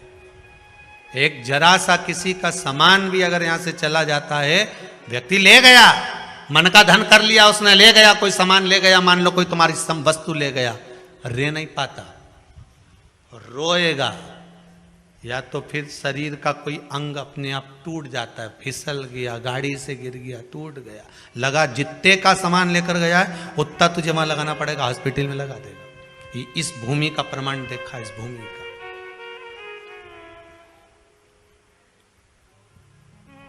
तो मन का धन कर सकते हो, पर इस भूमि के प्रमाण को फिर निवेदन करूंगा, हम तो नहीं जानते बाबा क्या दे रहा है, पर आप लोगों का भाव अगर शुद्ध है तो जितने आप लोग आए हो ना, सब एक दूसरे का नंबर भले फोन लगाकर पूछ लेना कि 3 महीने में तू जा रही है क्या, तो कह दे कि हाँ मेरी तैयारी है जाने की, बाबा कृपा कर देता। आप जिनके साथ में आए हो, आपकी गाड़ी में जो लोग आए हैं, 8 लोग आए हैं, तो 8 में से 5 की तैयारी रहेगी वापिस आने की। सबकी तो नहीं कह सकता हूं, क्योंकि दिल भी तो होना चाहिए, मन भी तो होना चाहिए, विश्वास। हो सकता है गाड़ी में 8 लोग आए तो उसमें से 2-3 का मन नहीं होगा, चलो सब जा रहे हैं तो अपन भी चलो। देखे तो सही आखिर में का नौटंकी चल रही है। लोगों के शब्द होते हैं, नौटंकी का चल रही है, अपन देखे तो चलिए। तो जिसका जैसा भाव होगा बाबा वैसे मिलता है। मेरे भगवान कृष्ण जब मथुरा में पहुंचे थे, कंस को काल दिख रहा था, देवकी मैया को लाल दिख रहा था, अक्रूर जी को भगवान दिख रहे थे, सबकी भावना थी, गोपियों को कृष्ण दिख रहे थे। जिसकी जैसी नियत भगवान वैसा नजर आ रहा। आप जिस भाव से आए हो, इसीलिए कह रहा हूं, गाड़ी में 8 लोग हैं तो 8 में से 5 की तैयारी कर लेना, 3 महीने बाद वापिस आना है। अगर 10 लोग आए हो तो 8 की तैयारी कर लेना, वापिस आना ही पड़ेगा। अगर 4 आए हो तो 2 की तैयारी कर लेना, आना ही पड़ेगा। और 2 आए हो तो उसमें से 1 की तैयारी करो कि बाबा बुलाएगा जरूर। यहां इस भूमि का प्रताप है, आना और भाव लेकर। यहां कुछ नहीं, जो ये 21-21 हजार रुपए लोग जमा करें ना आजीवन भोजन भंडारे के, उनके भोजन बनता है दाल चावल सब्जी रोटी। आज तो कुछ और बन गया होगा, शायद कड़ी बन गई होगी, कड़ी चावल रोटी जो बन गया सादे भाव में। आज किसी भगत ने कह दिया, गुरुजी रोटी बनाने में बहुत देरी होती है, बेचारी माताएं इकट्ठी होती हैं, सब बनाती हैं। तो एक भगत ने मशीन आज बोल दी है रोटी बनाना की, शायद 4-5 दिन में आ जाएगी। बाबा की कृपा, बड़ी बड़ी करुणा बाबा ने कर दी। अब अगली बार से तुमको बेलना नहीं पड़ेगी री बबुआ, ध्यान रखना। अब नहीं बेलना पड़ेगी, अब तो मशीन में बन के बाहर। अब तो तुम खूब निपटा जो जोरदार। तो क्या सोचना उसमें, कृपा बाबा की, बस करुणा। शनि महाराज ने अपने भाइयों के इस हिस्से पर कब्जा कर लिया। सूर्यनारायण भगवान की आंखों में जल भर गया कि मेरा पुत्र ऐसा कर रहा है। शनि को बुलाया सूर्यनारायण भगवान ने, समझाया पर नहीं माना। किसी किसी की नियत होती है कि इसको इतना कैसे दे दिया, अम्मा ने इसको इतना कैसे दे दिया, पिताजी ने इसको इतना कैसे दे दिया, मैं तो कब्जा करूंगा, दुकान नहीं छोड़ूं, घर नहीं छोड़ूं, ये नहीं छोड़ूं, वो नहीं छोड़ूं। मत छोड़, एक दिन संसार छोड़कर जाना पड़ेगा। तब कई जमीन जायदाद छाती पे बांध के ले जाएगा। नहीं, तुम तो लिख देना वसीयत में, मेरा फ्रिज मेरे छाती पे बांधो, मेरे कमरे का एसी शमशान में लगाओ, मेरी वॉशिंग मशीन ऊपर भेजो, जब मैं ऊपर कपड़े कैसे धोऊंगा, लिख के जाओ। और मरते मरते पत्नी से भी कह दो, मैं अकेला नहीं जाऊंगा, चल रही कि नहीं चल रही, तुझे लेके जाऊंगा। जरा कर। एक पत्नी की नौकरी दिल्ली में लग गई और एक पति की पत्नी मर गई। दोनों का नाम एक जैसा था। जो मरी वो लीला, जिसकी नौकरी लगी वो भी लीला। नौकरी लगी वो दिल्ली पहुंच गई और जो मरी वो शमशान पहुंच गई। इसका पति अंतिम संस्कार करके आ रहा था। दिल्ली वाली जो लीला थी, उसने अपने पति को फोन मिलाया था। वो फोन उसके पति को तो नहीं मिला, इसको लग गया भेरू को। किसको? जो लीला का अंतिम संस्कार करके आ रहा था। दिल्ली वाली लीला फोन लगा के बोली, मैं लीला बोल रही हूं, आराम से पहुंच गई हूं, 8 दिन में तुम्हें भी बुला लूंगी।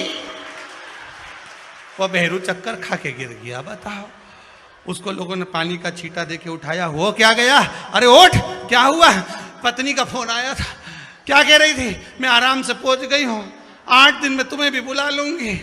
इतने में रिश्तेदार बोले, अरे वो तो मर गई, फोन थोड़ी ना ले गई।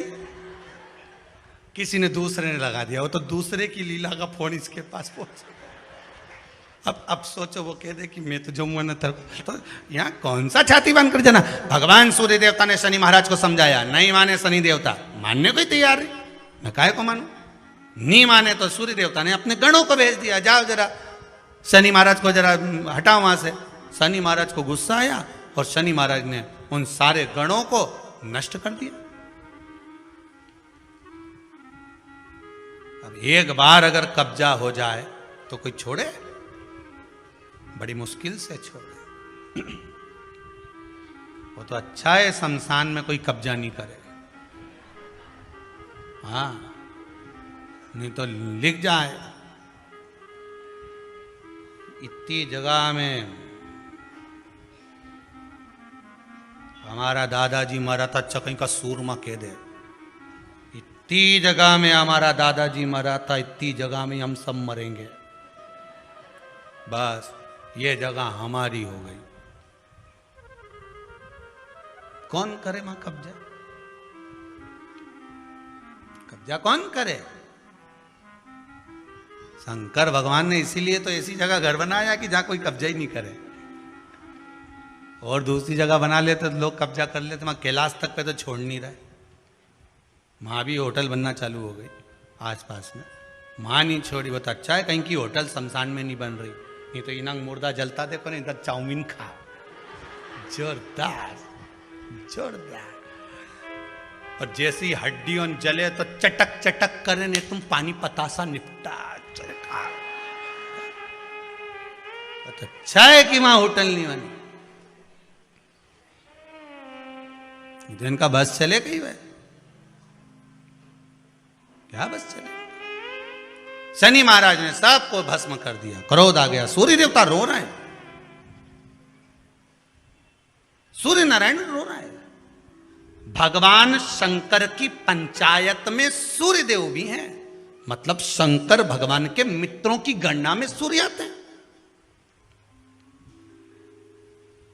भगवान विष्णु, सूर्य नारायण, शंकर भगवान, मां दुर्गा, गणेश जी, ये पंचायत है ना शंकर की, शिव पंचायत।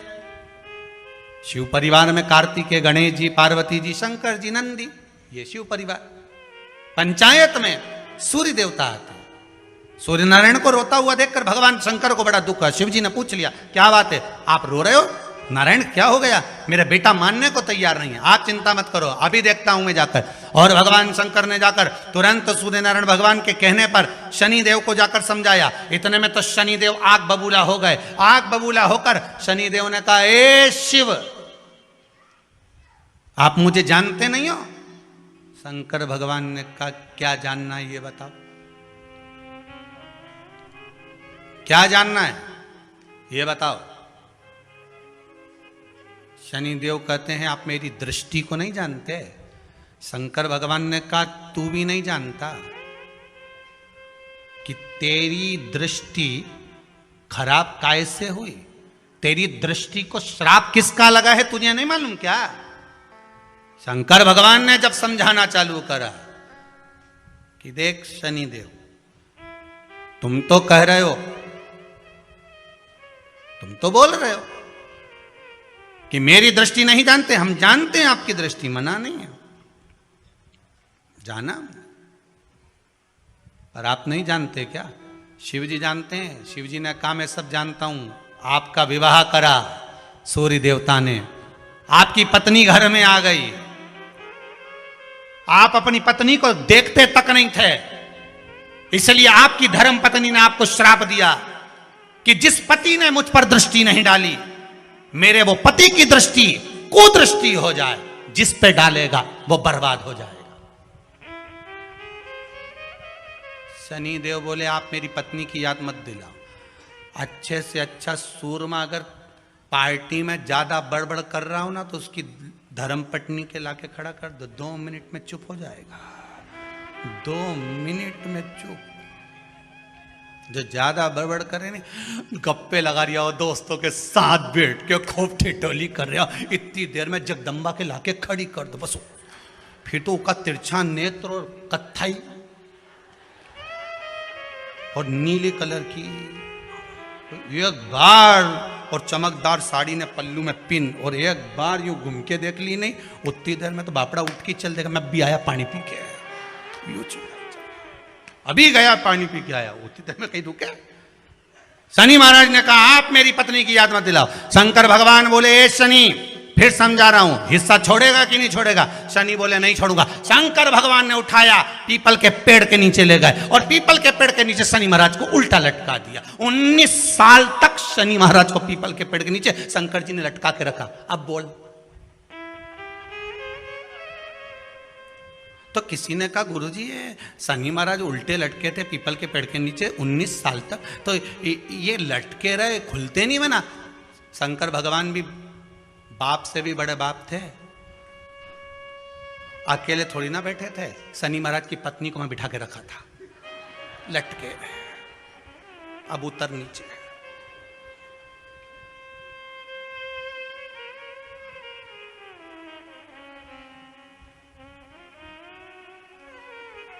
शनि महाराज ने देखा इसी ने मुझे श्राप दिया है, मेरी दृष्टि कुदृष्टि हो जाए, और इसको मैं देखना पसंद नहीं करता। तो शनि ने 19 साल तक आंख नहीं खोली। शंकर जी ने भी कह दिया था यहीं बैठी है, खोल मत लीजिए, तो बापड़ा खोले ही नहीं आंख, औंधा लटके पीपल के पेड़ में। कई बार शनि महाराज ने शिव जी से कहा गई क्या?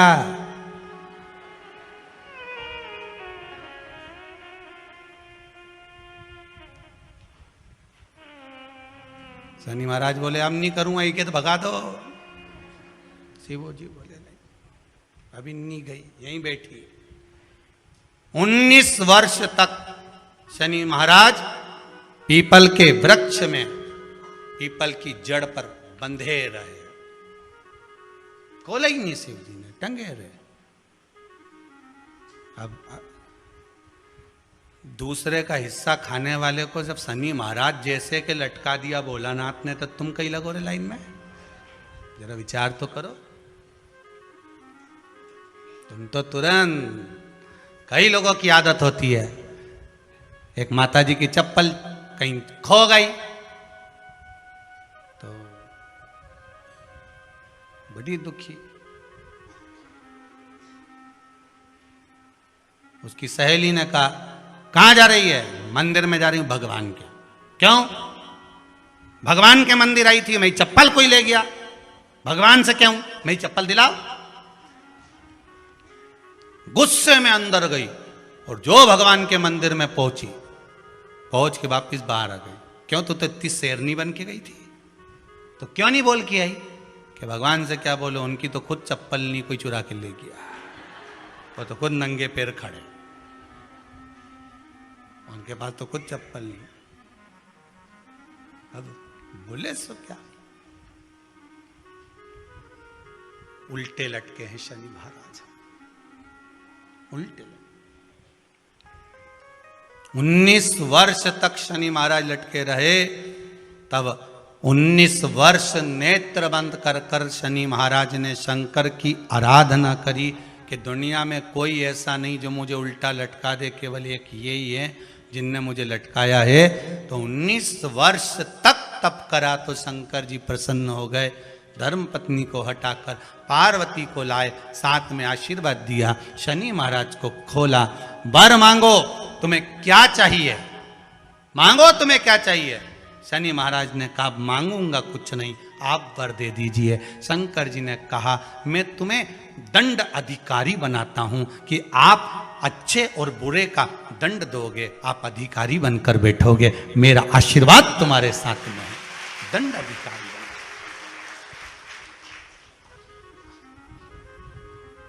पीपल की जड़ में बांधा है तेरे को, पीपल की जड़।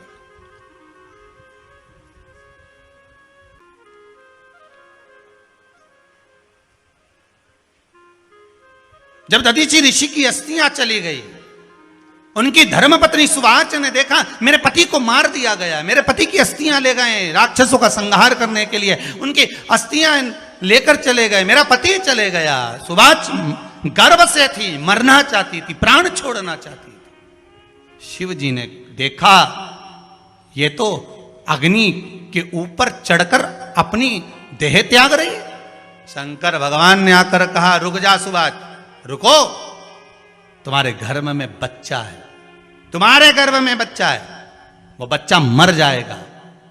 अब इस बच्चे को जन्म देकर भी क्या करूंगी? नहीं पिपली, तुम्हारे गर्भ में जो बच्चा है वो महाज्ञानी है। तुमने मुझसे प्रसाद के रूप में मांगा था, कहा था शिव जैसा पुत्र होना चाहिए, तो क्या तुम शंकर को नष्ट कर दोगे? मैं शंकर को जन्म दूंगी।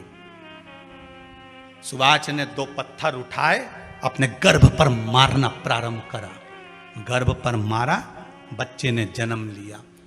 बच्चा 7 महीने का था। उस बच्चे को उठाकर पीपल के कोटर में रख दिया। पीपल की कोटर।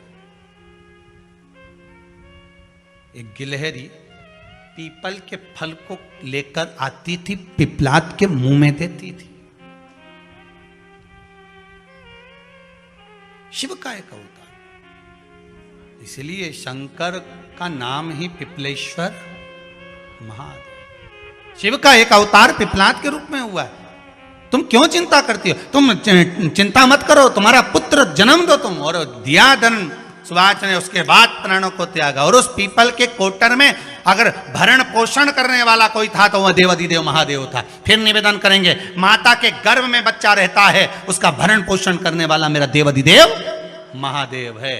अगर जन्म उसने दिया है तो मृत्यु भी वो देगा। अगर तुमको कुछ ज्ञान दिया है तो अच्छी जगह पर भी वही पहुंचाएगा। आप जो अभिलाषा लेकर आते हैं, बच्चे कहते हैं हमारी नौकरी नहीं है, सर्विस नहीं है, हम इस कॉलेज में पढ़ना चाहते हैं, हम इस जगह जाना चाहते हैं, हम इस पद पर जाना चाहते हैं, बस इतना याद रखना, तुम्हारा भाग्य बुरा नहीं होता। कभी भी याद रखना, संसार में जिसको भगवान ने जन्म दिया उसकी किस्मत कभी बेकार नहीं हो सकती। अगर भगवान तुम्हारी किस्मत बेकार होती तो जानवर बनाकर पैदा करता, इंसान बनाकर नहीं। किस्मत अच्छी थी इसलिए इंसान बनकर पैदा हुए, जानवर बनाकर पैदा नहीं करा।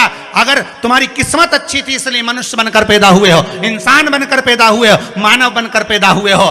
भगवान को दोष मत देना कि भगवान ने किस्मत बेकार दी है। भगवान ने किस्मत अच्छी बनाई है इसलिए तुझे मृत्यु लोक में जन्म दिया। भगवान ने भाग्य अच्छा बनाया इसलिए तुझे शिव महापुराण की कथा सुनने का मौका दिया।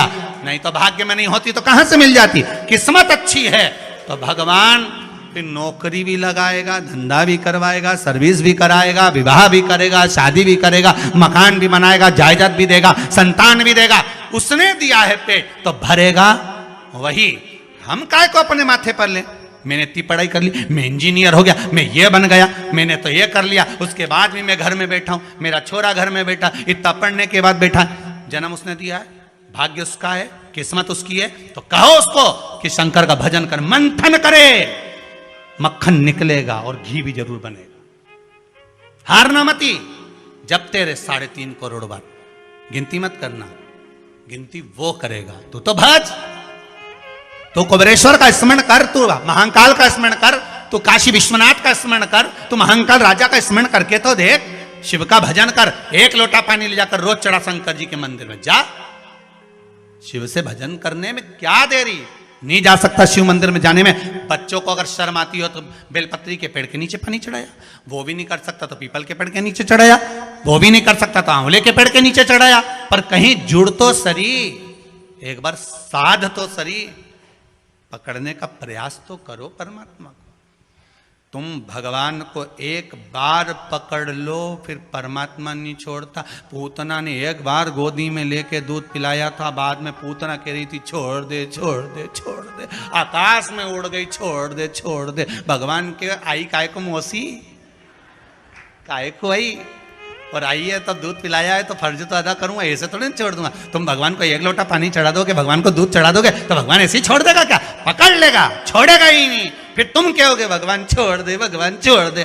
कहाँ कथा का रस लग गया लोगों को। अब दुनिया के लोग सोचते हैं अब मैं कथा भी हाल नहीं सुनूंगा, मैं घर में काम करूं, दुकान में काम करूं कि कथा सुनूं। पर रात्रि के जैसे ही मोबाइल खोल के बैठा, आज देखो महाराज ने क्या क्या बोला, तुरंत लगा रस। आधे बहुत लोग तो कथा सुनने के लिए मोबाइल खोलते हैं, फेसबुक यूट्यूब खोलते हैं। आधे बहुत लोग मोबाइल पे महाराज को इसलिए देखते हैं कि देखें महाराज ने क्या गड़बड़ चढ़वा दिया, आज क्या चढ़वाया देखें जरा, महाराज ने क्या गड़बड़ बोला। होते हैं 3 तरह के लोग कथा में जाते हैं। पहले नंबर का सोता, जो कथा में सोने जाता। दूसरे नंबर पे सरोता, जो कथा में कतरने जाता। तीसरे नंबर पर श्रोता, जो कथा सुनने जाता। 3 तरह के लोग जाते हैं। एक जाता श्रोता, जो कथा में सोने जाता। दूसरे नंबर का सरोता, कथा में कतरने जाता। महाराज ने क्या बाचा क्या नहीं बाचा, महाराज ने ये तो बोला ही नहीं, शिव महापुराण का वो तो बोला ही नहीं, महाराज तो फालतू की बात कर। ये दिन भर बैठा बैठा कतरता रहे और दुनिया के आगे सुपाड़ी परोसता रहे। देखो महाराज ऐसा, देखो महाराज ऐसा, महाराज तो ठिठोली करे, महाराज तो ये करे, महाराज तो वो करे। तो काय को सुनो, रिमोट तो तुम्हारे हाथ में ही है। चैनल चेंज, महाराज भी चेंज, कहीं करना। महाराज दूसरे का हक नहीं खाना, हम दूसरे की संपदा हमको नहीं दी है। मेरे ओगरदानी से, मेरे त्रिकालदर्शी, मेरे शंभू से, मेरे कैलाशी से कहना, हमें दूसरे के भाग्य का मत देना, क्योंकि हमने पुराणों में सुना है, हमने शास्त्रों में पढ़ा है कि व्यक्ति के अकेले के भाग्य में भी धन होता है, बस मंथन कर कर उसको प्रकट करना होता है। भाग्य का देना, भाग्य का दीजिए महाराज। और जब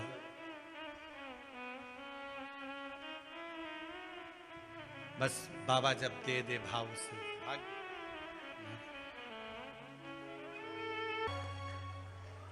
देखी है जब से ये तस्वीर तेरी, तब से बदल गई है तकदीर।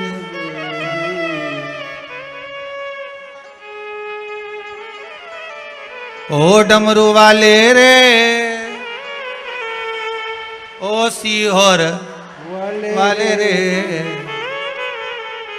ओ डमरू वाले रे, ओ सीहोर वाले रे, अब तो हो जा मेहरबा ओ काशी वाले रे।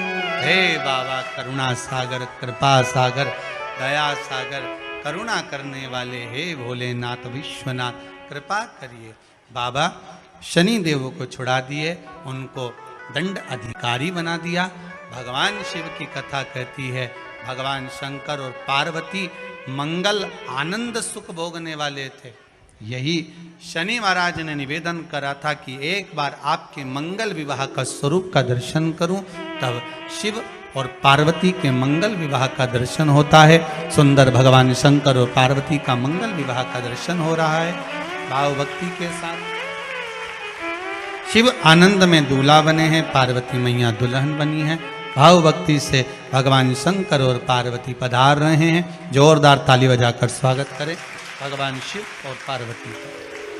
भगवान ओगरदानी भगवान शंकर शिव बने, माता पार्वती दुल्हन बनी है।